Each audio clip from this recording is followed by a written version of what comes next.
Et justement, comment faire la différence entre le stress et l'angoisse professionnelle? C'est là le stress qui amène à l'angoisse. Lorsque vous accumulez le stress, vous allez le manifester sous forme d'angoisse, sous forme d'inquiétude. Et donc, votre organisme va réagir. Le stress n'a pas d'arbre anatomique. Le stress est à l'intérieur. C'est le psychisme, c'est notre fort intérieur. Maintenant, pour se manifester, pour mettre en exergue son existence, Pour s'extérioriser. pour s'extérioriser, le stress va s'accrocher à votre corps. Donc, va utiliser votre corps pour s'extérioriser. Et en ce moment, vous allez manifester de l'angoisse avec des palpitations, dans le cœur qui bat très fort, avec la peur inexpliquée. Pour une raison ou une autre, vous avez peur. Ça va se manifester par des douleurs de partout, sans raison, une fatigue excessive malgré un sommeil. Ça va se manifester par un sommeil insuffisant.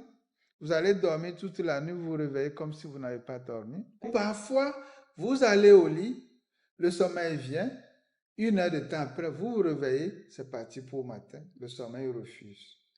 Ou d'un autre côté, vous allez au lit, vous restez jusqu'à tard vers la fin de la nuit avant que le sommeil ne vienne.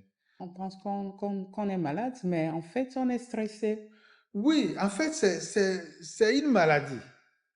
Donc, le C'est une stress est une maladie, maladie. c'est une maladie. Ça, quand ça rentre maintenant dans l'angoisse, dans l'anxiété, ça devient une maladie, mais qu'on ne se rend pas compte qu'en fait, c'est le stress qui est la cause. On va aller chercher la cause ailleurs, alors que c'est le stress qui est la cause. Justement, comment le stress peut-il impacter notre santé? Quel effet cela peut avoir sur notre santé et notre Lorsque bien-être? vous êtes stressé, que vous avez de l'angoisse, votre cœur va battre plus fort. Quand votre cœur bat plus fort, le cœur devient gros. Quand le cœur bat plus fort, vous allez développer l'hypertension artérielle. Donc, on va développer le gros cœur. On est à Le risque. gros cœur, et après, vous pouvez développer l'hypertension artérielle. Lorsque vous êtes dans l'angoisse, votre corps sécrète ce qu'on appelle des substances de défense. C'est comme si vous êtes agressé. Quand on a peur, on est dans une situation d'agression et on se défend. Donc, votre corps va fabriquer des substances, des éléments pour se défendre. La fabrication importante de ces éléments est toxique pour l'organisme. Et donc, c'est ça qui va modifier votre métabolisme, donner l'hypertension artérielle. Vous êtes nerveux à tout moment. Pour moins de choses, vous êtes nerveux. Ça va vous amener une baisse de la concentration. Le travail que vous faites d'habitude en 30 minutes, vous allez prendre 2 jours pour le faire sans même finir. Et vous allez le faire mal. Ça va vous donner des troubles de mémoire. Vous êtes là, vous voulez faire quelque chose, vous êtes perdu, vous perdez le fil à tout moment. Donc, ce sont les signes dommages que ce stress va causer. Le stress peut vous causer le diabète. Et lorsque vous commencez à sécréter, ça va vous causer le diabète. Le stress va vous amener le manque d'appétit. Vous n'avez pas faim. Vous êtes là, vous trouvez la nourriture, vous n'avez pas envie de manger. Et donc, ça désorganise votre organisme, ça va déstabiliser le système. Par contre, le stress peut vous amener à beaucoup manger, ou bien vous êtes dans un système où c'est le chef, votre chef, ou bien le système vous demande des résultats de façon pressante. Vous devez produire. À un moment donné, vous êtes acculé. Je vous fais comprendre que le stress est au centre de plusieurs maladies. Comme vous l'avez si bien dit, le stress peut vous amener à un accident vasculaire cérébral dans l'immédiat. Lorsque vous avez une émotion négative forte, votre pression artérielle va monter, va rompre des tuyaux, des vaisseaux dans votre cerveau, vous pouvez mourir. Vous pouvez faire une crise cardiaque qu'on appelle infarctus du myocarde et en mourir. avec le stress, l'angoisse, pour vous faire un accident de circulation. Vous êtes en train de conduire votre engin, votre idée est ailleurs. La route ailleurs, vous allez faire des accidents. Le stress peut amener une consommation excessive de l'alcool. Le stress peut amener au suicide. Voilà un peu là où ça peut arriver. Autant de problèmes de santé que le stress peut nous causer, d'où la nécessité de savoir surmonter son stress, n'est-ce pas? Et vous allez nous aider ce soir à voir comment surmonter nos stress, comment surmonter ces émotions fortes, ces anxiétés, ces peurs qui nous envahissent ou ces peurs qui font partie de notre quotidien.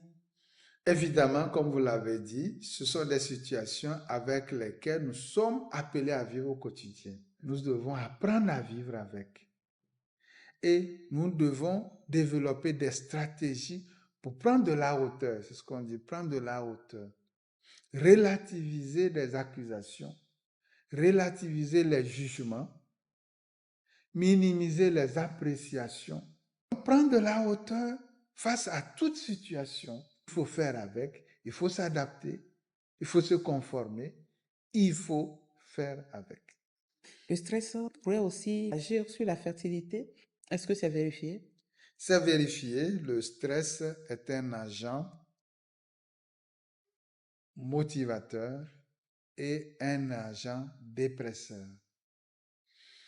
Lorsque vous avez le stress chez l'homme, la plupart du temps, lorsque les gens parlent de faiblesse sexuelle chez l'homme, il s'agit des situations de stress. Il s'agit des situations d'angoisse. Lorsque vous avez le stress, vous n'avez pas l'appétit sexuel. Lorsque vous avez le stress, vous êtes dans l'angoisse. Quand vous voyez une femme, ça ne vous semble pas être une femme. Vous la voyez comme un individu. Et donc, le stress va émousser, l'angoisse va émousser vos sens érotiques. Et donc, ça va agir sur votre production, sur votre fertilité. Chez la femme, lorsque la femme va se mettre dans l'enveloppe de l'angoisse, la femme n'a aucune envie de l'activité sexuelle. La femme n'a aucune envie, ça va agir sur ces hormones qui vont produire les menstruations. Il y a des angoisses qui arrêtent les menstruations. Ce soir, vous allez nous donner quelques conseils pour surmonter, vivre au mieux malgré tant de problèmes qu'on a. Que faut-il faire, professeur? Merci beaucoup. Il nous appartient, nous l'avons déjà dit, on va commencer par les couples. Si dans votre couple, il faut d'abord savoir qu'on est dans le stress. Il faut savoir d'abord qu'on est dans l'angoisse. C'est le premier pas. Vous êtes normal tous les jours. À un moment donné, vous allez commencer à sentir les palpitations, comme si vous n'arrivez pas à respirer, avec les signes que nous avons cités. Vous devez savoir que vous êtes en état de stress et d'angoisse. Comme les Anglais le disent, il faut faire le calm down. Donc, il faut tout mettre la balle à terre. Dire que ça s'est déjà produit, je m'excuse. Ça s'est déjà produit, tu as raison. Et normalement, il n'y a aucune raison qui doit modifier notre capacité, notre habileté, notre activité sexuelle dans le couple, en dehors des situations de maladie. Donc, malgré vos problèmes, vous devez mettre la balle à terre, vous revenez sur votre activité sexuelle, sur votre vie de couple. C'est ça qui anime le couple, sur votre vie de couple. Et vous allez voir que le stress, l'angoisse même va dissiper lorsque vous commencez à vous refréquenter. Dans la vie professionnelle, parce que je l'ai dit tout à l'heure, vous devez vous adapter à la situation qui est en face de vous et vous allez vous en sortir toujours souriant, même si vous avez des problèmes. Trouvez les astuces pour dissiper l'ambiance de colère, l'ambiance de nervosité, et vous êtes tout le temps heureux. Les gens vont s'étonner pourquoi vous êtes toujours heureux. Bien dormir, danser, écouter de la musique, il paraît que ça ferait aussi du bien à l'organisme. Ça fait du bien à l'organisme, ça permet à l'organisme de créer des hormones de la joie, des hormones de l'ambiance, des substances de l'ambiance. Et donc, votre cerveau va sécréter, va produire des substances de l'ambiance. Et donc, dormir, manger, faire ce qui vous plaît dans la limite du possible, tout ce qui vous plaît va amener l'organisme à créer de l'ambiance à l'intérieur que vous allez manifester à l'extérieur. Laissez les problèmes au pied du lit avant d'aller au lit, n'est-ce pas, professeur? Vous laissez les problèmes au pied du lit avant d'aller au lit.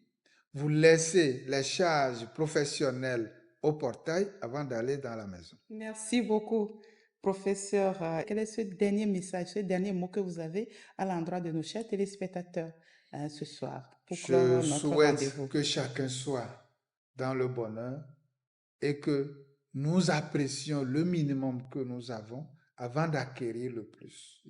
Et nous serons heureux avec le minimum et le plus va venir.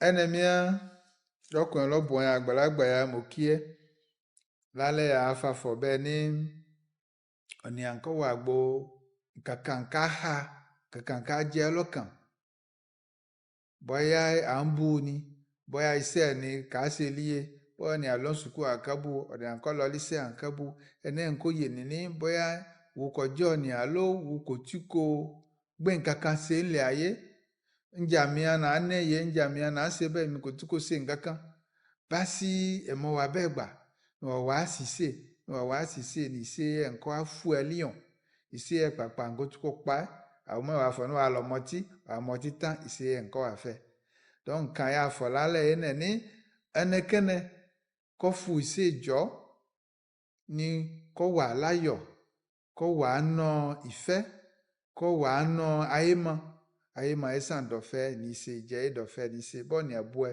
ìfújọ́ bọ́ọ̀nì àtẹ̀rẹsẹ̀ ìfújọ́ bí iṣẹ́ ẹ̀nà ní àníkọ̀síàn ní ìtètè ṣe ìwọ̀ pàápàá ìwà ẹ̀wọ̀ ní àyà gúdúgúdú lé méjì fàmì yẹn òkè ẹ́. Professeur Komi Assangwa, je rappelle que vous êtes neuropsychologue, chef service de neurologie du centre hospitalier universitaire Sylvanus Olympio. Merci pour ces instants passés avec nous et ce sera avec grand plaisir que nous vous recevrons une prochaine fois pour d'autres questions santé. C'est pour moi un plaisir. Merci. Le plaisir est alors partagé. Voilà, fidèles téléspectateurs, c'est fini ainsi pour notre rendez-vous de ce soir. Merci à tous ceux qui ont contribué à la réalisation de cette émission. Merci à vous qui nous avez suivis également. Je vous donne rendez-vous mardi prochain. D'ici là, bonne santé à vous. Au revoir.